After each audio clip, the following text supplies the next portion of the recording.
Hi, hello. Welcome to the episode of Isaiah's Newsstand. It's your host, Isaiah Edwards. The date is November the 30th, 2023. Hopefully, this episode finds you well in good spirits and high hopes. As for me, I'm doing pretty good. Actually, no, not just pretty good. I'm doing great. And we'll eventually get to why I'm doing and feeling so good. I'm gonna kind of bury it here. I'm gonna bury the lead a little bit. Oh, let me this little pun. I don't know.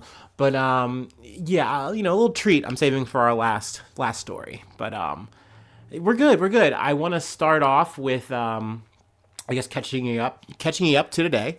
I Let's do food corner first and foremost. Yeah, I decided to make biscuits. Finally, we decided to have a little biscuit day, and I made about a total of 8 biscuits. 2 I saved for tonight, but 6 I more or less, just more. That was more or less the entree, really.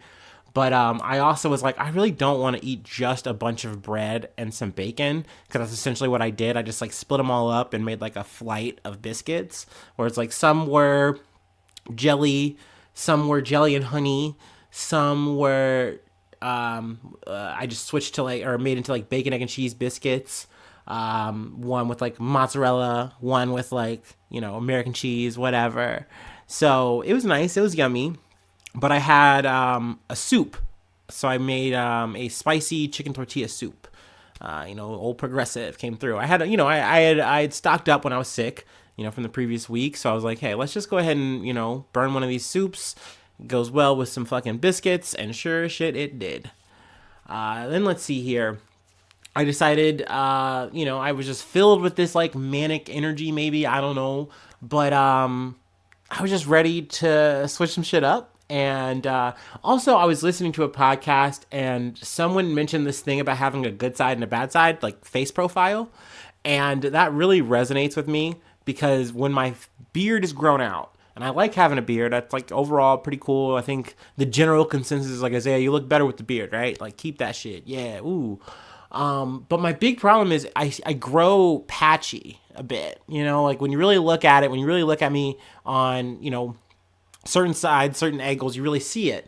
So it's like having a stain on your shirt. You know what I mean? Maybe you get through the day and no one notices, but you know. So that was just on my mind, and I was like, you know what? I'm gonna shave my face at the worst time because it's cold as hell. Who cares? So I sloppily do that because I haven't done that in so long. But hey, it's nice to be clean shaven again. Just hit that reset button. So yeah, that more or less is catching you up. That's where we're at. Work was work. It was fine. It was cool. We doing that again tomorrow. Looks like I might even be doing it on the weekend. The grind don't stop, baby. But yeah, let me do my startup, and let's get into some news. Whew. Oh boy. Oh boy. Oh boy. Excuse me.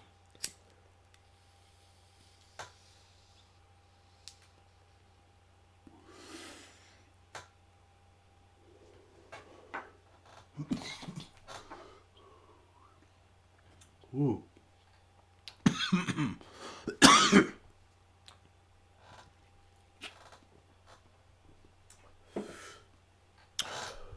All right. From Reuters. Hamas frees 8 hostages to Israel as talks seek to extend Gaza truce. Hamas on Thursday released 8 Israeli hostages in Gaza under a last-minute truce deal, and Israel was expected to free 30 Palestinian prisoners as negotiators sought to extend a ceasefire again. 2 women hostages were released first. Israel identified them as 21-year-old Mia Shem, who was seized at a dance party along with many of the other hostages abducted in Gaza, and a 40-year-old Amit Suzana. Shem also holds French nationality. The Palestinian militant group Hamas then freed a group of 6 more hostages, transferring them to the Red Cross, the Israeli military said. Television images showed some young women among the group walking toward ambulances once they reached Israeli territory. The 6 freed hostages comprised 4 adults and 2 teenagers who are both Bedouin Arab citizens of Israel, according to the Israeli Prime Minister's office. While Israel required Hamas to release 10 hostages daily to continue the truce, a Qatari foreign ministry spokesperson said only 8 would be released on Thursday, while Israel would release 30 Palestinians. Israeli officials had signaled openness to accepting 8 rather than 10 hostages in Thursday's release roster. They said that Hamas on Wednesday had released 12 considered Israeli, including 2 Israeli Russian women whose liberty the Palestinian faction described as a goodwill gesture towards Moscow. So yeah, I mean, I just really wanted to kind of do a little bit of a brief catch up there, just with the numbers and kind of where we're at. Also, I wanted to add that the good news is, on top of this, that Israel and Hamas agreed to extend their ceasefire for a 7th day, while mediators pressed on with talks to extend the truce further to free more hostages and let aid reach Gaza. So that's great news at the end. I don't know about an 8th day. We'll take this day by day, as we go. But I did feel like this was obviously very relevant, very important to just get in and talk about. But there is some more Israel Palestine news. Sorry, I don't know why I'm saying it weird. I talk so weird. Al Jazeera. Israeli forces killed 2 Palestinian children in occupied West Bank raid. 2 Palestinian boys were shot and killed by Israeli forces in Jenin, in the north of the occupied West Bank, the Palestinian Ministry of Health has said. As talks to extend the truce between Israel and Hamas continued on Wednesday, before a looming deadline, the Israeli army raided the Jenin refugee camp, causing widespread destruction and killing 4 Palestinians, including 2 children. Adam Samir Al-Ghul, 8 years old, was shot in the head, and Basil Soliman Abu Al-Wafa, 15, died after he was shot in the chest. The Israeli armed force residents of Damjed neighborhood to leave their homes at gunpoint and destroyed streets in the neighborhood. Palestinian news agency Wafa reported, citing security and local sources. The army also bombed a house using a drone, the report said. So, I mean, this was, big news. I thought something like this would be just very, not just shocking, but, altering to something that you would assume is a ceasefire, right? Also, 7 Palestinians were arrested during the raid. But as in this story and the next story I'm about to cover, both did not affect the ceasefire. I guess the logic was that this is in Gaza and we also really don't want to disrupt it, but we also do want to conduct our operations, do the things that we're going to do. So in this situation, this Jenin raid happened and, 2 children literally died. There's a clip in here. Sorry. Excuse me. There's a clip in this article if you'd like to, go see it. It is very hard, very, graphic. But, it's just so jarring to see that happen and knowing that, hey, man, this is supposed to be a situation where there's, no violence right now. And, here it is. It's excused. It's just happening. But in another story that happened, and this happened, I know it's kind of a little bit chronologically out of order the way we're doing these, but this happened right after the ceasefire was more or less brokered, I believe, for the extension. But from Reuters, 2 Hamas gunmen opened fire at Jerusalem bus stop, killing 3. 2 Hamas gunmen killed 3 people at a Jerusalem bus stop during the morning rush hour on Thursday, and Israel reiterated its commitment to wiping out the Palestinian Islamic faction. Let's see here. It is said that the 2 men that did the killing were brothers, and I believe it was 2 off-duty Israeli soldiers, and then another person who was armed. that wound up, taking the two gunmen down. But that was not before, I believe, 3 people were killed. So obviously that's very unfortunate. Yeah, they don't name the gunmen in this article, but they have them aged at 30 and 38.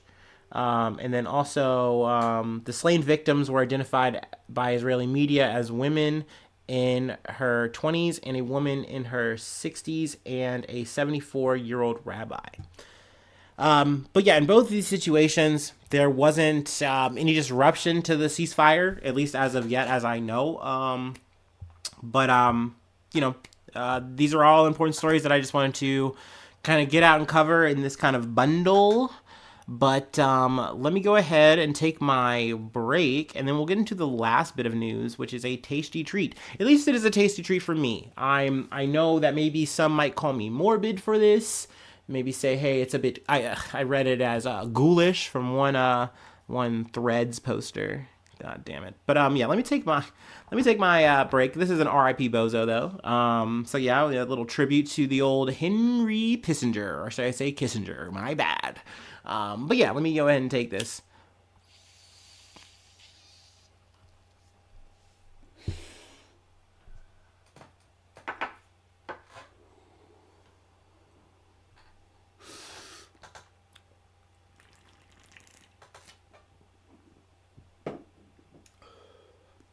Oh yeah, that totally fixed me. Okay, we're so back. From the Huffington Post, Henry Pissinger, America's most notorious war criminal, dies at 100. Obviously, they say Kissinger, but I'm gonna get really artistic with the license. And honestly, I don't want to really dig too much in this article. I will say, I had to go to literally Google page 2 to find a halfway decent article that wasn't fucking sucking this motherfucker off for like, oh, well, he was a dominant Cold War era, figure, leader, blah, blah, blah, blah. Like, one of my favorite was, consequential was a word used for this man.